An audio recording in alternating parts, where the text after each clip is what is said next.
Eu cresci morando perto de um cemitério. Desde pequeno, minha mãe me dizia para nunca chegar perto dali à noite. Era apenas superstição, eu pensava. Histórias que ela contava para me manter longe de problemas. Mas depois do que aconteceu, nunca mais consegui olhar para o cemitério da mesma forma. Era uma noite comum, calma até demais. Eu estava sozinho em casa, assistindo TV, quando ouvi um som vindo da rua. Era um barulho baixo, algo que parecia risadas.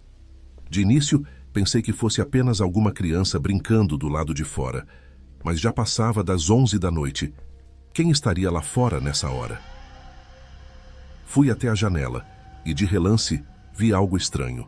Havia uma pequena silhueta, parada na beira da estrada, bem na divisa do cemitério. Era uma criança, ou pelo menos parecia ser.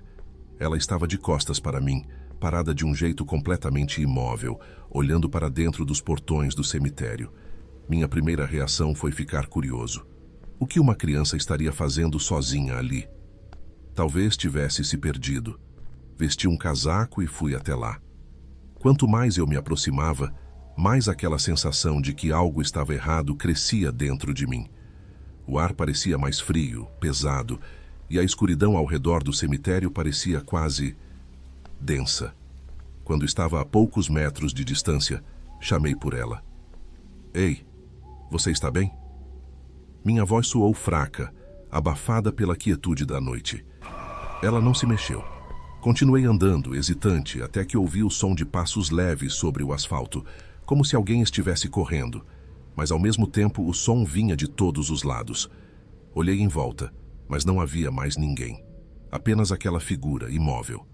Quando estava perto o bastante para estender a mão, vi algo que fez meu coração parar. A criança virou lentamente a cabeça em minha direção. Seu rosto não era humano. A pele estava pálida, quase transparente, e os olhos eram enormes, vazios, como dois buracos negros que sugavam toda a luz ao redor. A boca estava distorcida em um sorriso grotesco, largo demais, como se tivesse sido rasgada de orelha a orelha. Eu recuei, o medo me paralisando.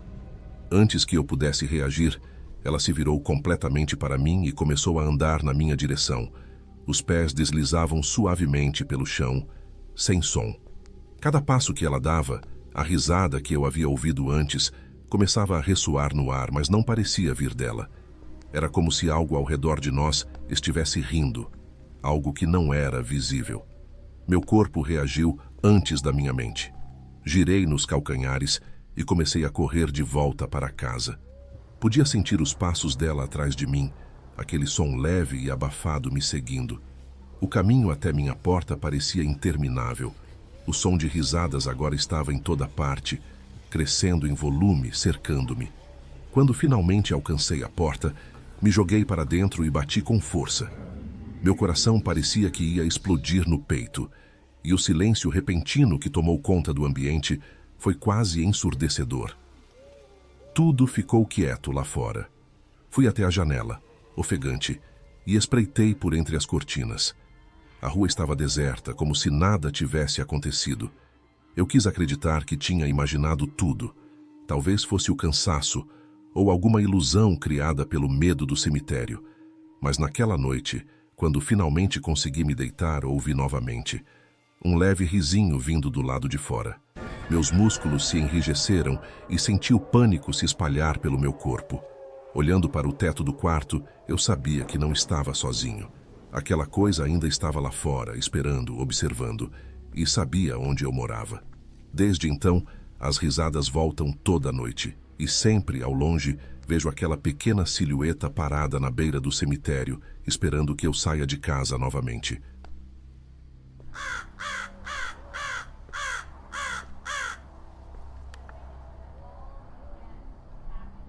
Era uma daquelas noites estranhas, quando o ar parecia denso, quase sufocante. Eu estava voltando para casa tarde, cansado, e resolvi cortar caminho passando pela estrada que margeava o cemitério. Já ouvi falar de coisas esquisitas acontecendo por ali, mas nunca levei a sério. Só que naquela noite algo diferente estava à espreita. Enquanto me aproximava do cemitério, notei uma luz fraca ao longe, entre as árvores, dentro do terreno sagrado. Não era a iluminação habitual das lamparinas antigas que sempre estavam acesas. Era algo mais vivo, pulsante. Curioso, parei o carro à beira da estrada e desci para ver o que era. Me aproximei em silêncio, escondido pela escuridão, e o que vi vai ficar gravado na minha mente para sempre. Havia um grupo de pessoas, uma dúzia talvez, todas vestidas com mantos escuros, formando um círculo ao redor de uma lápide antiga e desbotada. Eles seguravam tochas que balançavam ao vento, o fogo estalando com um brilho avermelhado que parecia mais vivo do que deveria ser. O cheiro que vinha daquelas chamas era nauseante, como carne queimada misturada com algo metálico, ferroso. O tipo de cheiro que você sente e nunca mais esquece. No centro do círculo, um homem, ou o que parecia ser um homem, estava de pé sobre a lápide. Ele usava uma máscara de metal, esculpida com traços demoníacos. Seus olhos brilhavam por trás da máscara, vermelhos como brasas. Nas suas mãos, ele segurava um objeto, um livro velho e grosso, cujas páginas ele virava com precisão calculada. Cada palavra que ele lia era um som gutural, como se a própria língua humana não fosse capaz de pronunciar o que saía da boca dele. Os outros no círculo começaram a cantar juntos, uma melodia dissonante e perturbadora. Seus rostos estavam ocultos pelos capuzes, mas eu podia sentir a intensidade do olhar deles, como se todos soubessem que eu estava lá, observando. Me escondi atrás de um túmulo próximo, o coração disparado, o ar ficando pesado a cada segundo. De repente, o líder ergueu as mãos e o cântico parou. Um silêncio mortal tomou conta do lugar. No chão, bem no centro do círculo, percebi algo que não tinha notado antes. Uma figura pequena e encolhida, amarrada e amordaçada. Parecia uma pessoa, talvez uma mulher. Não conseguia ver direito, mas os olhos dela brilhavam em puro terror, implorando por ajuda.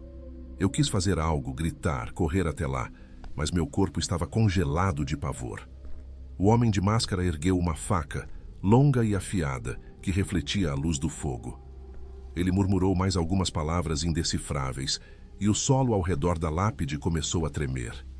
Senti o chão vibrar sob meus pés, como se o cemitério inteiro estivesse vivo. Eu pisquei, e tudo parou. O fogo, o cântico, os corpos, desaparecidos. Agora só havia lápides e o silêncio pesado do cemitério. Confuso, olhei ao redor, esperando ouvir algum sinal, algum som que me confirmasse o que acabara de ver. Mas não havia mais ninguém, nem o grupo, nem a mulher. Era como se eu tivesse imaginado tudo, ou sonhado acordado. Meu coração ainda batia descontroladamente no peito e o suor escorria pelo meu rosto. Não fazia sentido. Enquanto eu voltava apressado para o carro, senti algo me observar das sombras. Podia ser minha mente pregando peças, claro. Ou talvez fosse o peso da culpa por ter testemunhado algo que eu não devia. Eu nunca soube ao certo o que aconteceu naquela noite. Foi um culto macabro? Ou algo mais profundo, mais sobrenatural, se desdobrando diante dos meus olhos cansados? Até hoje, quando conto essa história, as pessoas me olham com descrença.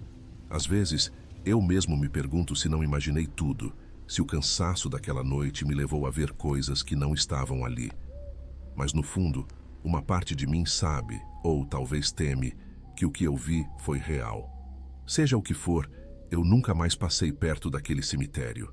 E às vezes, nas noites mais silenciosas, ainda ouço um sussurro distante, chamando o meu nome.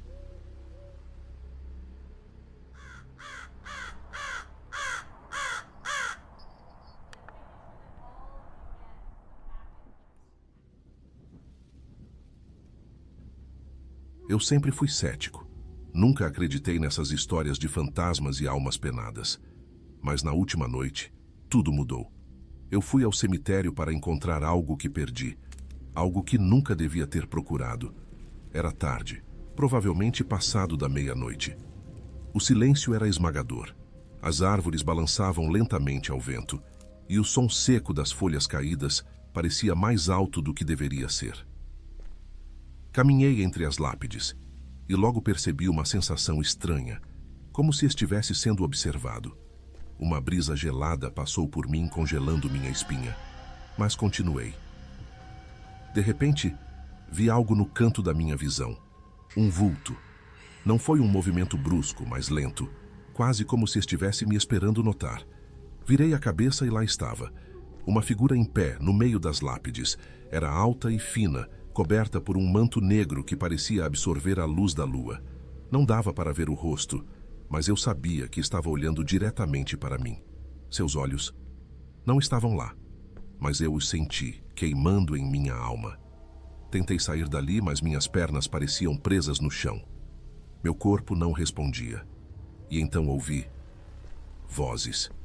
Não vinham de um único lugar, mas de todos ao meu redor. Elas sussurravam meu nome, primeiro baixo, depois mais alto, como se centenas de bocas estivessem ao meu redor. O som delas era úmido, quebradiço, como ossos arrastando no chão. Quis correr, mas meus pés não se moviam. Foi quando a figura começou a andar. Não dava passos normais, mas deslizava sobre as sepulturas, cada movimento lento e calculado. O manto começou a se abrir, revelando algo que nunca deveria existir. O interior daquele corpo não era humano, era uma mistura grotesca de carne podre, com vermes rastejando por entre os ossos expostos. Eu não conseguia desviar o olhar, mesmo quando o cheiro pútrido da morte começou a me sufocar. Finalmente, meus pés se soltaram e eu corri. Corri como nunca antes. A cada passo eu ouvia os ossos quebrando atrás de mim, o som horrível de algo correndo nas minhas costas. Queria gritar, mas minha garganta estava seca. Eu mal respirava. Quando cheguei à saída do cemitério, olhei para trás pensando que tinha escapado. Mas lá, do outro lado do portão, vi algo ainda pior. As lápides estavam se movendo. Vi mãos pálidas e ossudas saindo da terra, como se os mortos estivessem acordando. Eles estavam vindo. Não podiam ser vistos completamente, apenas silhuetas deformadas, arrastando-se pelo chão. Mas eu sabia o que eram. O cheiro de podridão ficou insuportável. Meu estômago revirou e eu senti a bile subir na garganta. Escapei, mas agora, todas as noites, eu os vejo. No escuro do meu quarto, ou no reflexo de um espelho, eles estão lá, esperando. Eles sabem onde eu estou. E eles virão.